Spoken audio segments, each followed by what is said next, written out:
তো দেখো গাজর, বিনস, ক্যাপসিকাম এবং আলু কেটে সেটাকে হালকা করে ভেজে নেব।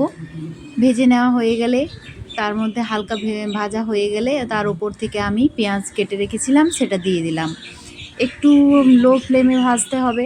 এরপরে দেখো পোস্ত মিক্সিতে দিয়ে দিয়েছি। এরপর হচ্ছে টমেটো একটা দিলাম, আদা দিলাম টুকরো, কাঁচা লঙ্কা দিয়েছিলাম এবং কিশমিশ আর কাজু কিছু দিয়ে দিলাম।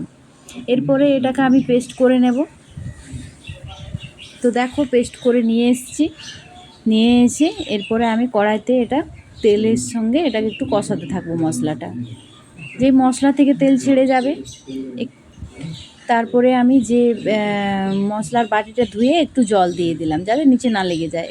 এবারে জিরে, ধনে, হলুদ, একটু লঙ্কা গুঁড়ো দিয়ে আবার একটু কষাবো। কষানো হয়ে গেলে মশলাটা খুব ভালো করে কষাতে হবে। তারপরে যে ভেজে রাখা সবজিগুলো এবারে ওগুলো আমি এর মধ্যে দিয়ে দেব। তো দেখো আমার তেল প্রায় ছেড়ে এসছে, মশলা পুরো রেডি। এবার আমি সবজিগুলোকে অ্যাড করব। সবজিগুলো এমনভাবে ভাজতে হবে যেন খুব বেশি সবজি থেকে কালার না চলে যায়। একটু লো ফ্লেমে করে ভাজলে ভালো হয়, তাহলে কালারটা যাবে না। বিনস, গাজরের যা কালার তাই থাকবে, তাহলে দেখতে সুন্দর লাগবে রান্নাটা। তো দেখো সবজিটা আমার কষানো হয়ে গেছে। এরপর ওপর থেকে একটু গরম জল করে রেখেছিলাম সেটা দিয়ে দিলাম, দিয়ে একটুক্ষণ কষাতে থাকবো।